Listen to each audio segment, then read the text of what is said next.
जवान भारतीय किसान यूनियन लोक शक्ति भारतीय किसान यूनियन लोक शक्ति। किसानों ने ललकारा है, किसानों ने ललकारा है, जब तक दुखी किसान रहेगा, जब तक दुखी किसान रहेगा, अभी तो ली अंगड़ाई है, अभी तो ली अंगड़ाई है। आज दो, आज दो, जल ही जल दोहन, जल दोहन, जल दोहन। भारतीय किसान यूनियन लोक शक्ति जिंदाबाद, भारतीय किसान लोक शक्ति जिंदाबाद। भूगर्भ जल प्रबंधन के एक्सीएन कार्यकारी अभियंता ने आज धरने पर पहुंचकर जेबीएम यूनिवर्सिटी द्वारा किए जा रहे भूजल दोहन की जांच की। उन्होंने प्रदर्शनकारियों को आश्वासन दिया कि मामले की जांच की जाएगी और यदि यूनिवर्सिटी नियमों का उल्लंघन करते हुए पाई जाती है तो कार्रवाई जरूर होगी। एक्सीएन ने बताया कि यूनिवर्सिटी को केवल बेसमेंट से पानी निकालने की अनुमति दी गई थी, वो भी 9 शर्तों के साथ। भूजल स्तर को तोड़ने वाली बोरिंग करने की परमिशन नहीं दी गई थी। मौके पर जाकर उन्होंने पाया कि वास्तव में जल के साथ खिलवाड़ किया जा रहा है। इस दौरान प्रदर्शनकारियों ने यह भी बताया कि पिछले 7 दिनों से चल रहे धरने में अभी तक कोई भी लेखपाल या होमगार्ड स्तर का अधिकारी भी नहीं आया है, जिससे उनमें रोष है। आज के धरने का संचालन सुनील पंडित ने किया, जबकि इसका नेतृत्व भारतीय किसान यूनियन लोक शक्ति के राष्ट्रीय अध्यक्ष मास्टर शौराज सिंह ने किया। धरने में सरोज देवी, श्रृंगार देवी, शांति देवी, विद्या देवी, कुंवरवती, लक्ष्मी देवी, माया देवी, गुड्डी देवी, वाली, कमलेश, अजूद्या, पूनम, मंजू, सीमा देवी, मधु, शौराज सिंह, शीले, अशोक तोमर, मनवीर, सल्लू, सुनील, शफकत, कलुआ, वशील चौधरी, मुदर्शिर, जाबिद, गजब, बंटी, शाकिर, आखिर, जीतन, राहुल, दीपक त्यागी आदि मौजूद रहे। नमस्कार, गौतम बुद्ध नगर आप देख रहे हैं टुडे न्यूज़ 24 GK और मैं आपके साथ गुलशन जायसवाल। आज हम आए हैं गौतम बुद्ध नगर के यमुना एक्सप्रेसवे के पास गांव रोनीजा, जहां पर भारतीय किसान यूनियन लोक शक्ति के राष्ट्रीय अध्यक्ष मास्टर स्वराज सिंह अनिश्चितकालीन धरने पर बैठे हैं। आपको बता दें 28 तारीख को 0 पॉइंट पर जो महापंचायत उन्होंने की थी, वहां से तुरंत उठने के बाद में जहां पर अनिश्चितकालीन धरना लगा करके बैठ गए हैं। जो कि आपको बता दें जेबीएम यूनिवर्सिटी जो बिल्डिंग बन रही है उसके जल दोहन के संबंध में यहाँ अनिश्चितकालीन धरने पर बैठे हैं मास्टर स्वराज सिंह। आइए हमारे साथ में है, आइए बात करते हैं। अध्यक्ष जी, क्या कहना चाहोगे? आज यहाँ आपने महापंचायत 28 तारीख में की थी और वहाँ से हट करके अपने गांव के पास में जहाँ पे जेबीएम यूनिवर्सिटी की बिल्डिंग तैयार हो रही है, यहाँ पे अनिश्चितकालीन धरना दिया है। तो आपके मुद्दे ये हैं कि जो बताए थे आपने कि जल दोहन हमारे क्षेत्र में हो रहा है, तो क्या क्या मुख्य मुद्दे हैं आपके, क्या क्या मांगे हैं जो आपने अनिश्चितकालीन धरने का निर्णय लिया? सबसे पहली बात तो ये है कि यमुना विकास जो हमारा यमुना एक्सप्रेसवे है, इसका आवासीय प्लॉट यमुना विकास प्राधिकरण ने बिल्कुल नष्ट कर दिया है कि हम किसी भी किसान को जिसकी ज़मीन यमुना हाईवे में गई है उसको कोई भी आवासीय प्लॉट हम जो 7% का देते थे नहीं देंगे। और हमने कहा भाई हमारा जो श्रवण कुमार जी से फैसला हुआ था, सबसे पहला समझौता 800 रुपया मीटर और 7% के प्लॉट पे यमुना हाईवे पे ही हुआ था। और आज आप इतने दिन बाद 2009 में ज़मीन गई थी, 2009 के बाद आज 25 में आकर के आप यमुना एक्सप्रेस वे के प्लॉट के लिए आप मना कर रहे हैं, तो ये तो आपकी सरासर बेईमानी है। तो जब तक यमुना एक्सप्रेस वे का आवासीय प्लॉट मंजूर नहीं हो जाएगा, जब तक बराबर धरना चलता रहेगा। दूसरा, इसका अतिरिक्त मुआवजा भी नहीं दिया। तीसरा, जो 9, 10, 11 में पुरानी ज़मीन अधिग्रहण हुई थी, या तो ग्राम समाज पे थी या उनके अपने निजी ज़मीन पे थी, जो इन्होंने 40, 50 साल पुरानी ज़मीन अधिग्रहण कर ली। आज तक एक भी आबादी का निस्तारण यमुना विकास प्राधिकरण से नहीं हुआ है। और नया जो भूमि अधिग्रहण कर रहे हैं उसमें भी पुरानी आबादियों को ही अधिग्रहण करते चले जा रहे हैं, पुरानी आबादियों पर धारा 10 के नोटिस भेजते चले जा रहे हैं। मतलब यमुना विकास प्राधिकरण की एक किस्म से तानाशाही चल रही है। इधर अभी आपने देखा होगा, यहाँ हमारे बराबर में जेबीएम यूनिवर्सिटी है जो यमुना विकास प्राधिकरण से अलॉटमेंट है। लगभग 12-13 फुट समतल से तो जमीन यमुना औद्योगिक विकास प्राधिकरण ने खोद ली, तो एक मंजिल तो वही नीचे ले गए। 2 मंजिल बेसमेंट की मंजूरी दे दी, और जो वो तीसरी मंजिल पे गया तो पानी ऊपर निकल आया, तो जल दोहन के लिए कम से कम 12 बोरिंग उसने जमीन में नीचे करके नीचे के जल स्तर को, पीने के पानी को लगातार बहा रहा है। मेरी भूगर्भ विभाग से बात हुई, जो जल भूगर्भ विभाग है प्रबंधन, उसने कहा जी हमने इसको जो परमिशन दी है बोरिंग करके पानी निकालने की नहीं दी है, इसके बेसमेंट में जो पानी आ जाता है हमने उसकी परमिशन दी है, उससे निकाल सकता है, उसको भी इस तरीक़ा से बहा नहीं सकता वो जिस तरीक़ा से बहा रहा है। लेकिन इसने तो ज़मीन का जो नीचे का पीने का पानी है उसको बोरिंग करके नीचे से ज़मीन के जल स्तर को ये तोड़ रहा है। एक तरफ सरकार कहती है कि भाई किसान से धान मत लगाओ, धान ज़्यादा पानी मांगता है, जल स्तर कम हो जाएगा, पानी वेस्ट जा रहा है, तो एक तरफ ये भी तो है कि जल ही जीवन है।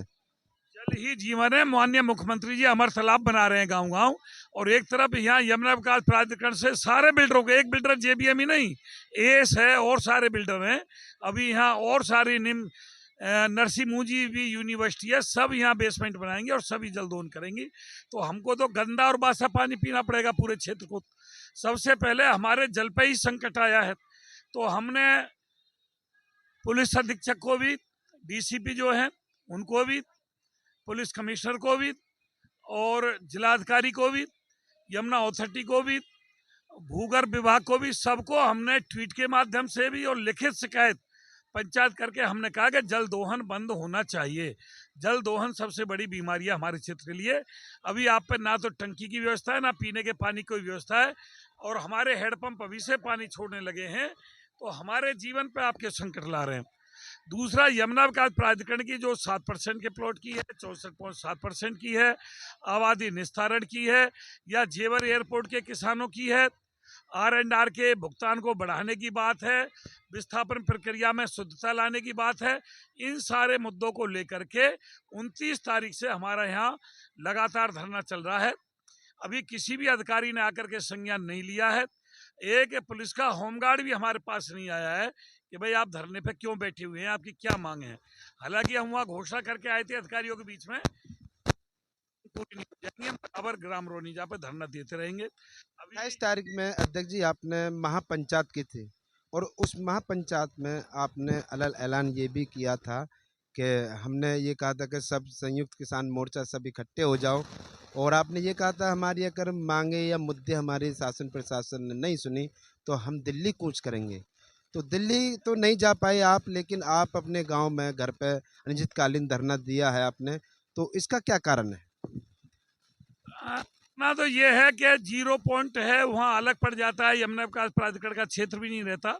ये यमुना विकास प्राधिकरण का क्षेत्र है, इनके विकास कार्य भी यहीं चलेंगे, अगर विकास कार्य चलेंगे तो उनको भी बाधित किया जाएगा। और अभी हमारा सुधीर त्यागी वाला जो किसान संघर्ष समिति है, क्या नाम है उसका, वो भी हमें समर्थन की बात चल रही है, वो भी 1-2 दिन में समर्थन देंगे सुधीर त्यागी, और तिलथरी से मौजम वगैरह ये आएंगे अपनी पूरी टीम के साथ, 1-2 दिन में ये भी समर्थन की बात करें कि हम आपको धरने पे आके समर्थन देंगे। हालांकि वहाँ पंचायत में किसान एकता संघ ने और इन्होंने त्यागी जी वाले संगठन ने समर्थन दिया था, लेकिन अभी धरने पे आके किसी दूसरे संगठन ने समर्थन नहीं दिया है। तो सुधीर त्यागी जी से मौजम से उनका फ़ोन आया था कि जी 1-2 दिन में सुधीर त्यागी जी बीमार है, हम आकर के आपके धरने पर सपोर्ट करेंगे। कारण ये है कि एक दिन की पंचायत को प्रशासन झेलने लगा है। उन्हें पता है कि एक दिन की पंचायत करते हैं और किसान अपने घर चला जाता है, तो एक दिन की पंचायत से इन पर फर्क नहीं पड़ रहा। और काफ़ी दिन से यमुना विकास प्राधिकरण या तो 2008 में अनिश्चितकालीन जगनपुर पर, मुर्शदपुर पर धरना चलाता जब यमुना हाईवे निकला था, और उसके बाद 1-2 धरने और चले। 64.7% जब पास हुआ था, जब माननीय राकेश टिकैत जी सिलारपुर अंडरपास से हमें उठाने के लिए आ गए थे बीच में, तो उस समय हमने उनका संगठन छोड़ा था। मैंने कि भाई जो हमारी किसानों की मांग है उनसे समझौता नहीं होगा, और 64.7% हमारा मेन मुद्दा है, इस मांग को बीच में छोड़ करके हम अधवर नहीं जा सकते।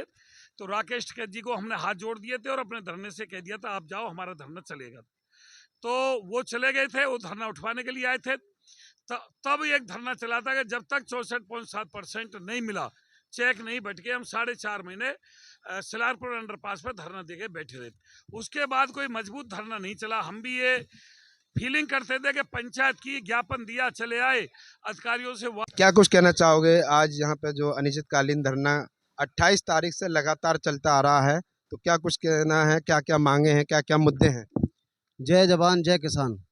सबसे पहले पत्रकार महोदय, मैं आपके चैनल को और आपको धन्यवाद देना चाहूँगा कि आप किसानों की बातों को उठाने के लिए, किसानों के मुद्दों को उठाने के लिए हमारे बीच में आए और हमारी बातों को अधिकारियों तक और माननीय मुख्यमंत्री तक और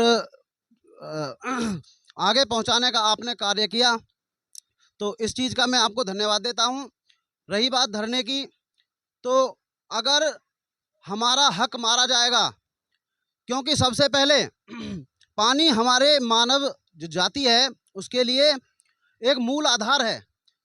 जो जल है उसके बिना न जीवन है, और एक नारा है जल ही जीवन है। तो जब हमारा जीवन छीन लिया जाएगा, जल हमसे छीन लिया जाएगा, तो हम जीकर क्या करेंगे?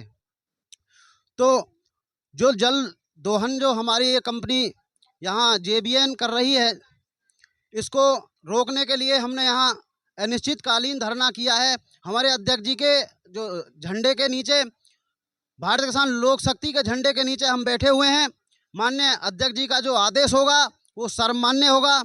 हमारी मातृशक्ति भी हमारे साथ में है, और अधिक से अधिक मात्रा में हम इस धरने का प्रदर्शन करेंगे। अगर ज़रूरत पड़ी तो झंडे से नहीं मानेंगे तो डंडा भी दिखाना पड़ेगा, डंडा भी ले चलेंगे हम। लेकिन सबसे पहले मैं ये कह रहा हूँ कि हम शांतिपूर्वक धरना चलाएंगे, और कोशिश ये रहेगी कि अधिकारी हमारे बीच में आकर के हमारी बातों को आगे ले जाएं, और हमारे जो अध्यक्ष जी ने सब कुछ बताया है वो मांगे पूरी की जाएं हमारी, तभी कुछ हो सकता है। अन्यथा हम रोड पे भी आएंगे, दिल्ली भी जाएंगे और धरने को प्रबल बनाएंगे। जरूरत पड़ेगी महापंचायत भी करेंगे। धन्यवाद। और देखिए, हमारे साथ में राष्ट्रीय अध्यक्ष मास्टर स्वराज सिंह के सुपुत्र सुनील भाटी जी हैं। आइए बात करते हैं। जी, क्या कुछ कहना चाहोगे? आज यहाँ पे जो आपके जो राष्ट्रीय अध्यक्ष हैं और यहाँ पर अनिश्चितकालीन धरना दिया है, तो क्या क्या मुख्य मांगे हैं? क्या रूप लेगा अनिश्चितकालीन धरना अगर आपकी मांगे स्वीकार नहीं की गई? पत्रकार महोदय, गौतम बुद्ध नगर एक ऐसा जिला है जिसमें सरकार ने 3-3 दलाल छोड़ रखे हैं। मात्र गौतम बुद्ध नगर ही पूरे उत्तर प्रदेश में ऐसा जिला होगा जिसमें 3 प्राधिकरण काम कर रहे हैं और किसानों का संपूर्ण हनन कर रहे हैं, पूरे अधिकारों का हनन कर रहे हैं। एक बाप के 2 बेटे हैं, एक की जमीन यमुना हाईवे में गई है और एक की प्राधिकरण ने अलग से एक्वायर की है। जिसकी अलग से एक्वायर की है उसको अतिरिक्त मुआवजा भी दे रहे हैं और आवासीय प्लॉट भी दे रहे हैं। जो हाईवे में ज़मीन गई है उसको ना तो आवासीय प्लॉट मिल रहा है और ना ही उसको अतिरिक्त मुआवजा मिल रहा है। इधर नोएडा में हाई कोर्ट ने, सुप्रीम कोर्ट ने आदेश किया था, जो किसान कोर्ट गए हैं उनको 10% प्लॉट दिया जा रहा है और जो किसान कोर्ट नहीं गए उनको 5% प्लॉट दिया जा रहा है। तो यहाँ पर प्राधिकरणों का संपूर्ण तरीका से बिल्कुल हनन किया जा रहा है किसानों का। तो ये दोहरा बर्ताव नहीं बर्दाश्त किया जाएगा। जल का बहुत बड़ा मुद्दा है, हमारे पीने का जल निकाला जा रहा है, अतिरिक्त मुआवजे का मुद्दा है, बहुत बड़ा मुद्दा है। अगर सरकार इसी तरीका से इन दलालों से किसानों का हनन करवाती गई तो ये आंदोलन बहुत बड़ा रूप लेगा। पहले भी किसान जेल गए हैं और अब भी किसान जेल जाने को तैयार हैं, लेकिन अपने अधिकारों का हनन नहीं होने देंगे। चाहे जेल जाएं, अस्पताल जाएं या फिर शमशान जाएं। किसान शमशान जाने के लिए तैयार है, अस्पताल जाने के लिए तैयार है और जेल जाने के लिए तैयार है, लेकिन अपने अधिकारों का हनन नहीं होने देंगे।